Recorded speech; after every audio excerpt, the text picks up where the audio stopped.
Good morning, students. Welcome you all to my YouTube channel PEC Academy Kurukshetra. My dear students, today I am here to discuss along with you the most important article, and this article I have taken from Unit 3 Magnetic Field due to current, and this is the most important article. The article is the magnetic field at a point on the axis of a circular coil carrying current.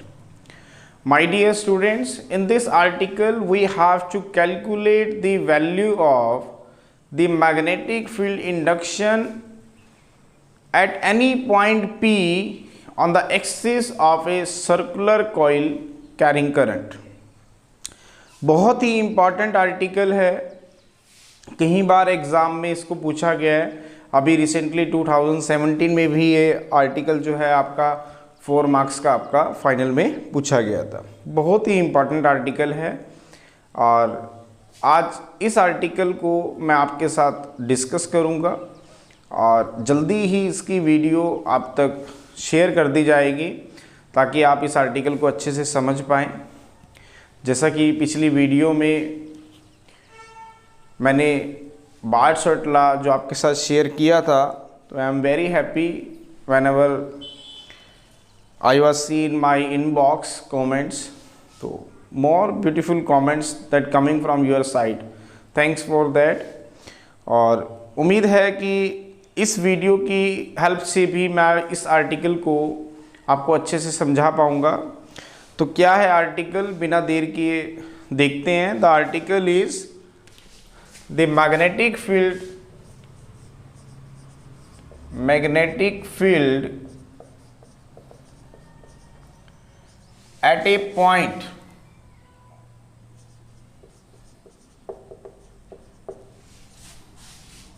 on the axis of a circular coil carrying current. Article है हमारे पास magnetic field at a point on the axis of a circular coil carrying current. हमें क्या करना है इस article में, circular coil आपको दी जाएगी जिसके अंदर करंट आई चल रहा है. You have to calculate the value of magnetic field induction at any point P which is lies on the axis of a circular coil carrying current. तो उसके लिए सबसे पहले let us consider a circular coil. Let us consider a circular coil. So this is the circular coil. ये मैंने एक circular coil ले ली जिसका रेडियस है आपके पास A और इसका सेंटर मैंने मान लिया से O. Let us consider a circular coil having center point is say O and radius is say A. This is the circular coil which carry the current I as shown in figure 1. This is figure 1. तो मैं क्या करता हूँ, let us consider a circular coil. This is the circular coil carrying current having radius is say A and center point is say O. तो let us consider a circular coil of radius A with center O. Let I be the current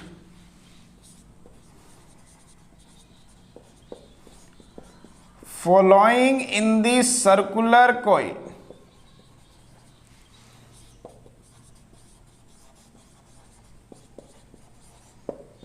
as shown in figure 1। Article को समझे पहले, क्या है article? आपको एक circular coil दी जाएगी जिसके अंदर आई करंट चल रहा है। आपको किसी भी पॉइंट P के ऊपर, जो कि उस सर्कुलर कॉइल की एक्सिस पे लाइज करेगा, वहां पे मैग्नेटिक फील्ड इंडक्शन को फाइंड आउट करना है सर्कुलर कॉइल की वजह से। सो this is the circular coil having radius is से O with centre O। Radius is से A with center O.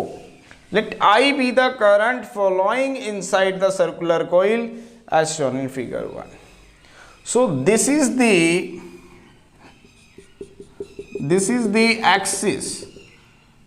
This is the axis of the circular coil, and this is the point P where we have to calculate the value of magnetic field induction. And this point is at a distance say x from O. We have to calculate the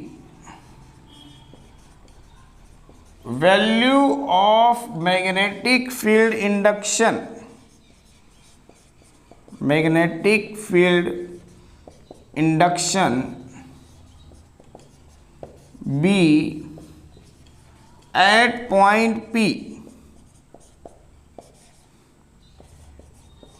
on the axis of a circular coil which is at a distance say x from O। मैंने मान लिया कि P वो point है जो इस circular coil की axis के ऊपर लाइज करता है। This is the circular coil जिसकी रेडियस A है, सेंटर पॉइंट O है, और मैंने ये जो लाइन ड्रॉ की है जो इसके सेंटर से आ रही है, this is called the axis of the central axis of the circular coil. और P वो पॉइंट है जहां पे आपको मैग्नेटिक फील्ड इंडक्शन को फाइंड आउट करना है इस पूरी सर्कुलर कॉइल की वजह से।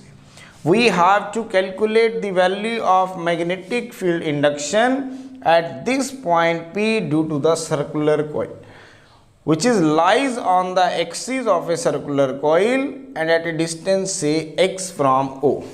तो यहां से आपको एक चीज तो क्लियर होगी कि जो PC है, PO है, clearly PO is equal to x। तो अब मुझे इस पूरी सर्कुलर कॉइल की वजह से P पॉइंट के ऊपर मैग्नेटिक फील्ड इंडक्शन को फाइंड आउट करना है, जो कि बड़ा ही एक टिपिकल टास्क है।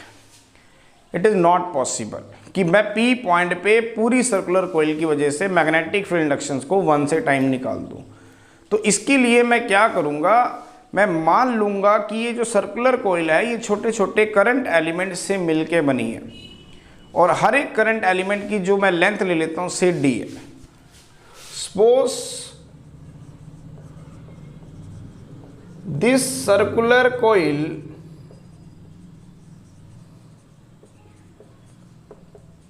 is made up of large number of current element। मैंने मान लिया कि ये जो सर्कुलर कॉइल है ये छोटे छोटे करंट एलिमेंट से मिलके बनी है। तो let us consider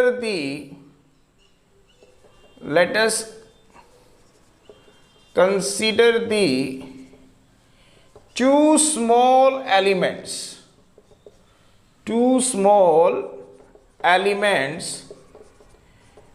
each of length say dl, each of length से DL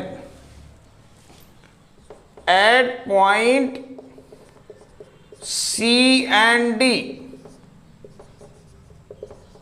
which are situated at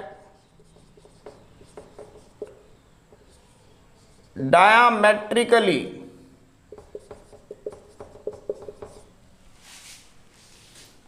opposite edge of the circular coil.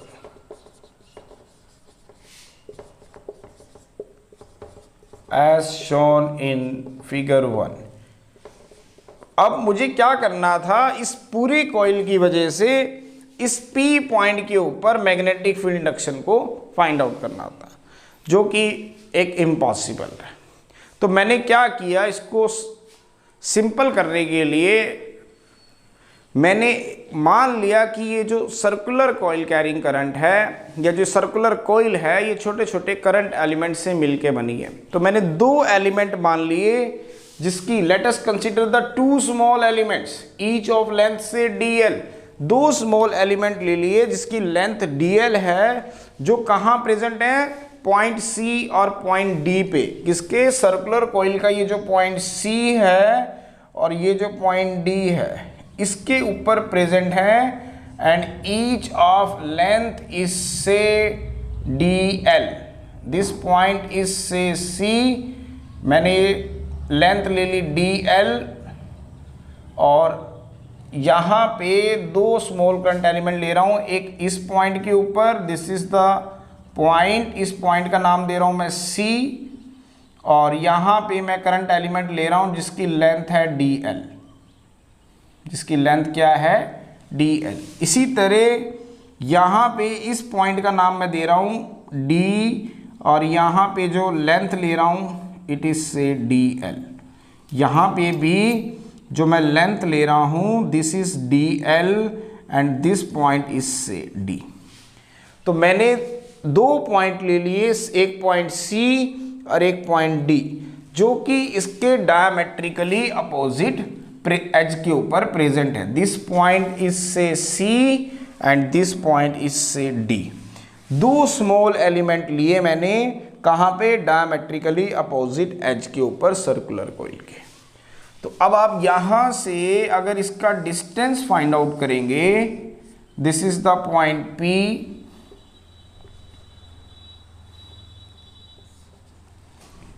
इसी तरह सेम मैनर से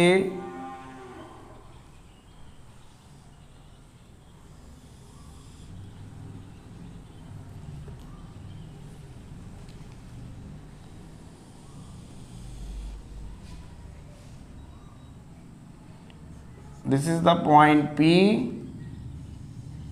and let us consider two small current element। दो small current element ले लिए, हर एक की length कितनी है DL at point C and D which are present at the opposite edge, diametrically opposite edge of the circular coil। तो हमें, मैंने ये जो डिस्टेंस मान लिया PC, let PC is equal to R, let PC is equal to R। इसी तरह PD it is also equal to R, this is R and this is R dash। मैंने ये वेक्टर R मान लिया position vector और ये R dash. तो सबसे पहले इस R की वैल्यू को निकालेंगे। तो in triangle OCP, in triangle OCP आप ध्यान से देखें, this is the right angle triangle, this is 90 degree and this is phi. इसी तरह सेम मैनर से this is phi, this is phi and this is phi. तो in triangle OCP निकालें आप, तो PC का square is equal to PO का square plus OC का स्क्वायर, मीन्स हाइपोटेन्यूज का square is equal to the sum of the square of two sides. तो PC हमें फाइंड आउट करना है, कैसे निकालेंगे, what is PO, that is x plus O C that will a, तो x square plus a square, तो P C कितना आ गया root of a square plus x square. तो पी सी जो था हमारे पास उसकी जो वैल्यू आई that is root of a square plus x square. इसी तरह सेम मैनर से इसकी वैल्यू आ गई root of a square plus x square. इसी तरह सेम मैनर से मैं ट्रायंगल लूंगा, कौन सी, दिस इज आल्सो ए, ये triangle OPD, in triangle OPD तो निकाले हाइपोटेन्यूज का स्क्वायर दैट इज PD का square is equal to OD का स्क्वायर प्लस OP का स्क्वायर, OD का स्क्वायर प्लस OP का स्क्वायर। तो आपके पास देखिए ध्यान से, आपके पास जो वैल्यू आ रही है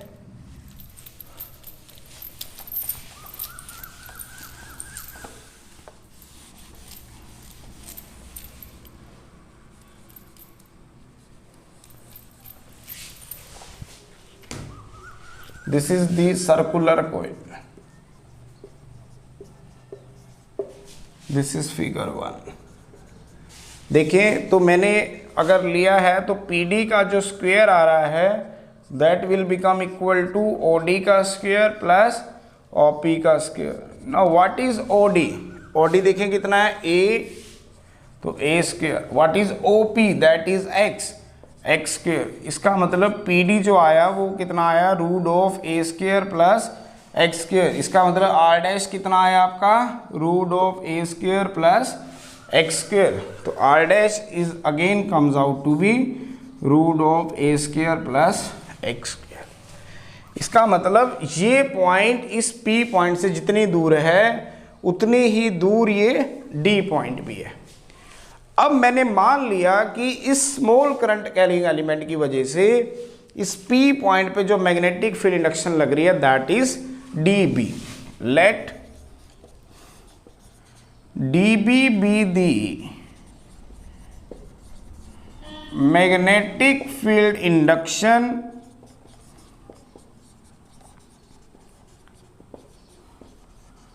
at point P due to the small current carrying element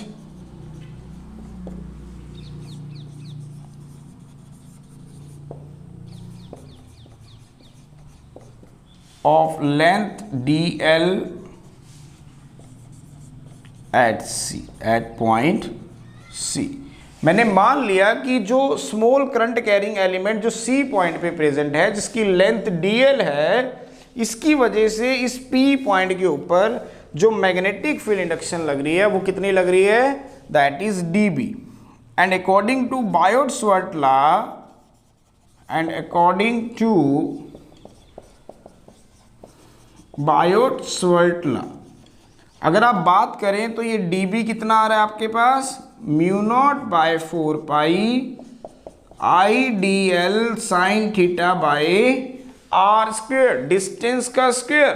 now what is distance that is root of a square plus x square इसका होल स्क्वेयर। ये मैग्नेटिक फील्ड इंडक्शन लगेगी इस पॉइंट P के ऊपर इसकी वजह से।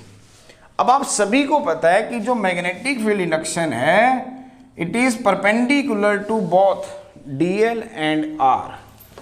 This DB is perpendicular to DL and R। तो this is the magnetic field induction DB dash. मैंने क्या मान ली DB, तो this is the magnetic field induction DB इस पॉइंट P के ऊपर due to this small current carrying element. तो इफ A is very very small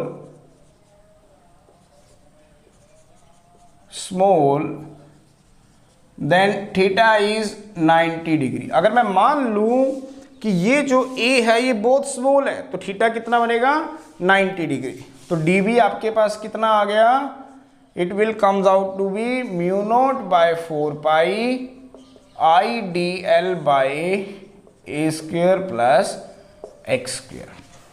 So this is the magnetic field induction at this point P due to this current carrying element.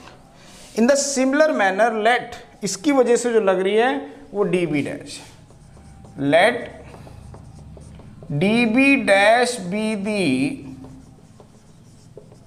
magnetic field induction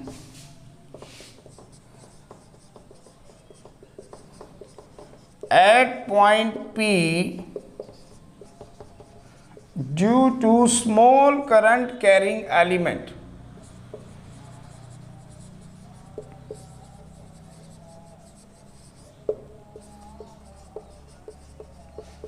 of length dl at d. मैंने मान लिया कि इसकी वजह से, इस स्मॉल करंट कैरिंग एलिमेंट की वजह से इस P पॉइंट के ऊपर जो मैग्नेटिक फील्ड इंडक्शन लगेगी वो dB डैश होगी. तो dB डैश कितना आ गया? Again by using Biot Savart law, mu naught upon 4 pi I D L sine theta by distance का स्क्वायर, मतलब root of a square plus x square इसका whole square.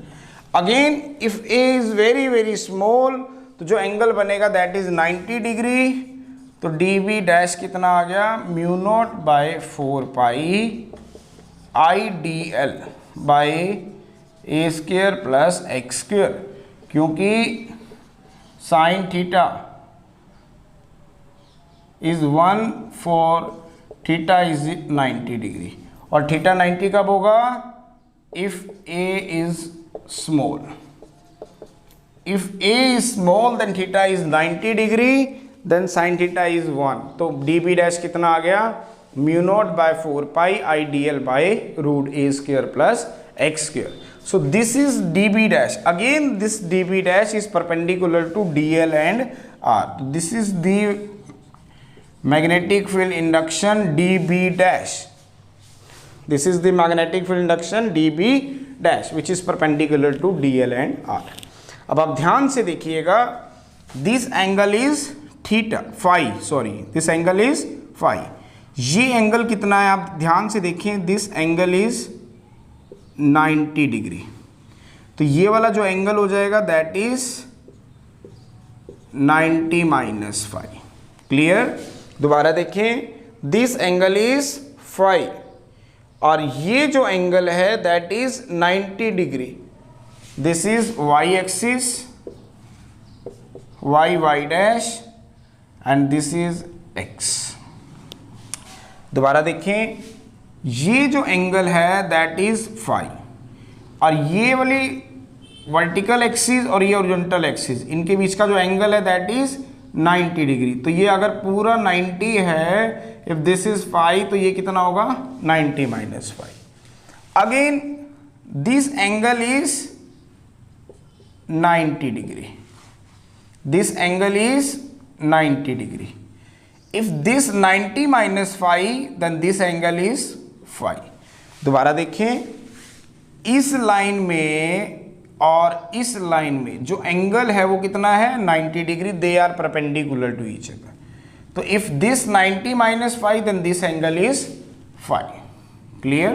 Then this angle is five. इसी तरह same manner से आप देखिए, this angle is five और ये जो एंगल है दैट इज 90 डिग्री.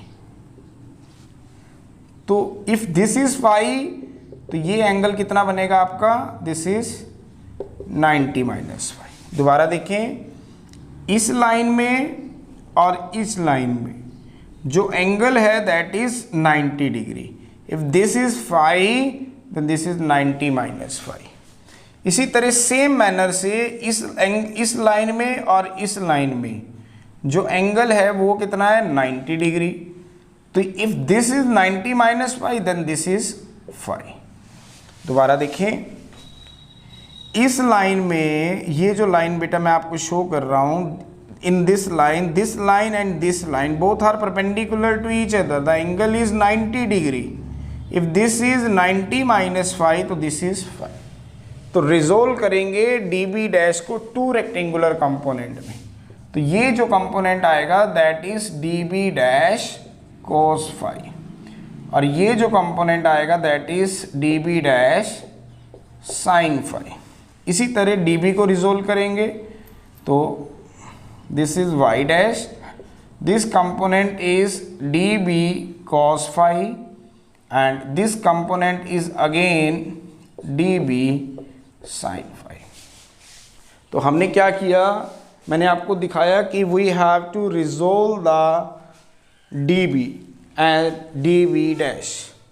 तो जब dB को रिजोल्व करेंगे तो dB जो है वो दो रेक्टेंगुलर कंपोनेंट्स में रिजोल्व हो गया, तो dB cos phi and dB sin phi। देखें resolve dB dash into two rectangular components,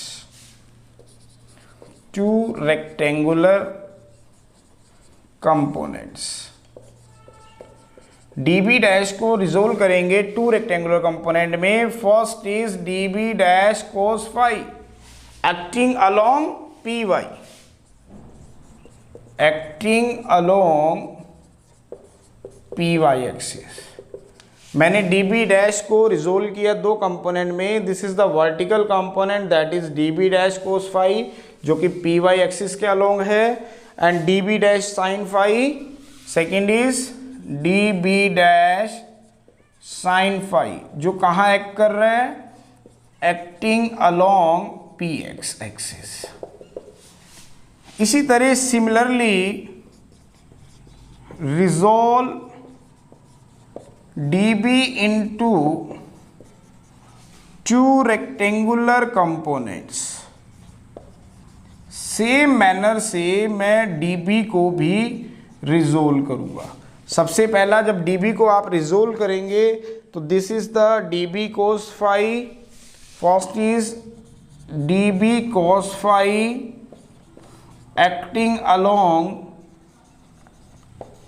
py dash in downward direction,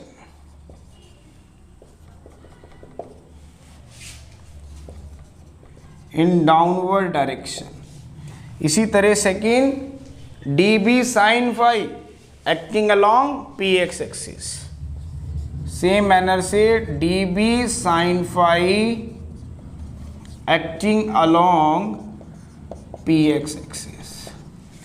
अब आप देखें जो dB और जो dB डैश है, वी नो दैट कि जो dB और dB डैश है वो क्या है, बराबर है।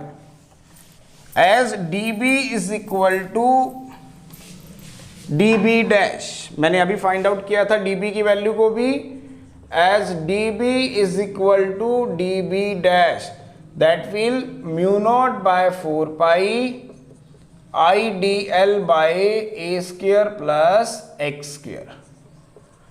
अब dB और dB डैश दोनों क्या है, बराबर है। देयरफॉर द वर्टिकल कंपोनेंट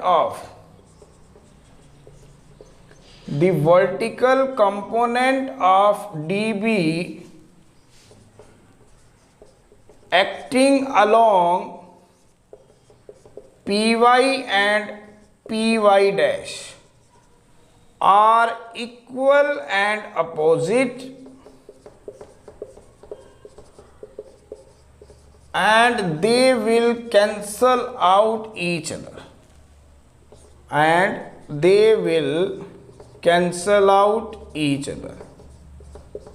अब आप ध्यान से देखें कि जो ये dB डैश cos phi है और जो dB cos phi है, जो वर्टिकल कंपोनेंट है, they are equal and opposite, they will cancel out each other.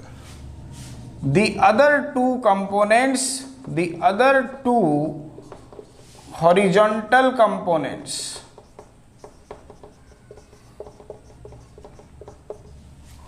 of dB and dB dash are in the same direction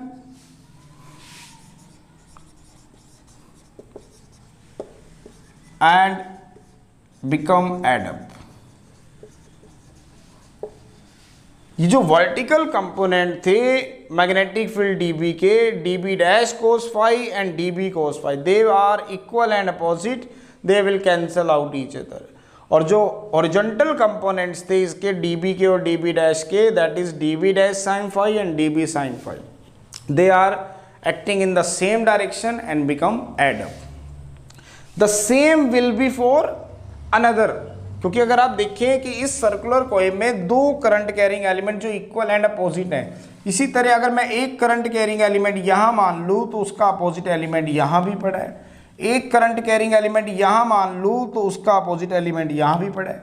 मतलब हर एक करंट कैरिंग एलिमेंट के अगर आप देखें तो उसके अल्टरनेट में आपको एक another current carrying element opposite में भी मिल जाएगा।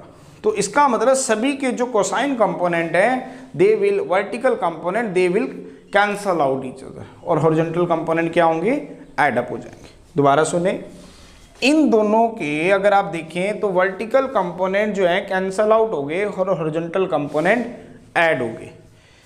अब आप देखें कि इस सर्कुलर कॉइल के अंदर बहुत सारे करंट कैरिंग एलिमेंट, अगर मैं ये एक करंट कैरिंग एलिमेंट मान लूँ तो इसका अपोजिट करंट कैरिंग एलिमेंट ये पड़ा, तो इसके भी वर्टिकल कंपोनेंट कैंसल आउट हो जाएंगे, हॉरिजॉन्टल कंपोनेंट ऐड हो जाएंगे। अगर मैं ये करंट कैरिंग एलिमेंट मान लूँ तो इसका अपोजिट एलिमेंट ये पड़ा, तो वर्टिकल कंपोनेंट कैंसल आउट हो जाएंगे, हॉरिजॉन्टल कंपोनेंट ऐड अप हो जाएंगे। तो जो नेट मैग्नेटिक फील्ड इंडक्शन आएगी एट पॉइंट P के ऊपर, एज ऑल दी, जो वर्टिकल कंपोनेंट है वो सारे के सारे क्या हो गए हमारे, कैंसल आउट हो गए, तो जो हॉरिजॉन्टल कंपोनेंट है वो क्या हो जाएंगे, एड अप हो जाएंगे। The same will be true for, the same will be true for all other elements on the circular loop, on the circular coil। जो यही चीज सभी एलिमेंट्स के लिए ट्रू है, vertical component cancel out each other and the horizontal component add up, so the net magnetic field induction, so the net magnetic field induction at point P due to a circular coil carrying current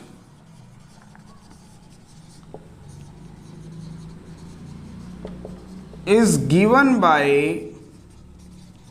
अब जब सबके vertical component cancel out हो जाएंगे, horizontal component add up हो जाएंगे, तो आप देखें जो आपकी नेट मैग्नेटिक फील्ड इंडक्शन आएगी इस पॉइंट P के ऊपर due to the circular coil, whole circular coil, वो कितनी आएगी, integration of dB sin phi।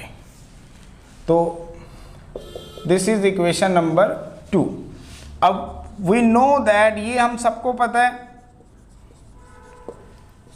That is dB mu not by 4 pi I D L by a square plus x square, और sine phi मैं निकाल लेता हूं, कौन से ट्रायंगल लूंगा, in triangle OCP, sine phi क्या हो जाएगा, perpendicular upon hypotenuse.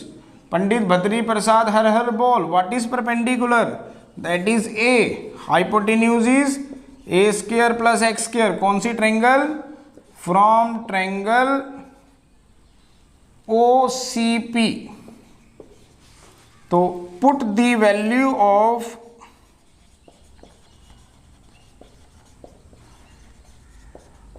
dB and sin phi in equation number 2 we get. अब इन दोनों की वैल्यू को मैं इक्वेशन नंबर 2 के अंदर पुट करूंगा and the value comes out to B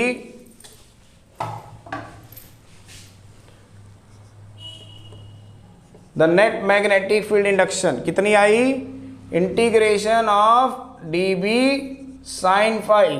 तो वैल्यू पुट करें dB की mu not by 4 pi I D L by a square plus x square. Now what is sine phi? That is a by root of a square plus x square. तो b आ गया आपके पास. Mu naught हम common ले लेंगे, बाहर निकाल लेंगे, 4 पाई भी बाहर आ जाएगा. आई bye a square plus x square की power 3/2. This is 1, this is 1/2 into a integration of D L. तो जब आप इंटीग्रेशन लेंगे dl का तो पूरी लेंथ आ जाएगी सर्कुलर लूप की, and that will become equal to the circumference of the circle. तो mu not by 4 pi I a by a square plus x square raise to the power 3/2 into 2 pi a. This is because integration of dl is L is equal to 2 pi a. That will become equivalent to the circumference of the circle. तो अब आप देखें पाई से pi cut गया और 2 से 2 कटेगा तो मैग्नेटिक फील्ड इंडक्शन आएगी mu nought I a square divided by 2 a square plus x square raise to the power 3/2. देखिए मैग्नेटिक फील्ड इंडक्शन कितनी आ रही है, पाई से पाई कट गया आपका, तो 2 से जब 4 कटेगा तो यहाँ पे आएगा 2 और ये हो जाएगा a square plus x square की power 3/2. This is the magnetic field induction at point P due to this circular coil. लेकिन अगर इस तरह की आपको n सर्कुलर कोइल्स दे दी जाएं, for n circular coils, n number of circular coils, the value of B comes out to be mu naught n I a square divided by 2a square plus x square raised to the power 3/2.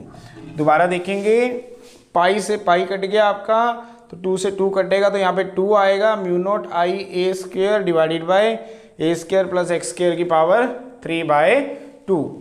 पाई से पाई कटा तो 2 से जब आप इसको काटेंगे तो that is 2, यहाँ पे 2 आ जाएगा. म्यू नॉट आई ए से ये मल्टीप्लाई हो जाएगा square by a square plus x square की पावर 3/2. ये जो मैग्नेटिक फील्ड इंडक्शन आई है इस पॉइंट P के ऊपर, ये एक कॉइल की वजह से आई है. अगर ऐसी n number of circular coils हो तो इसको n से मल्टीप्लाई कर देंगे. सो this is the magnetic field induction at point P on the axis of a circular coil.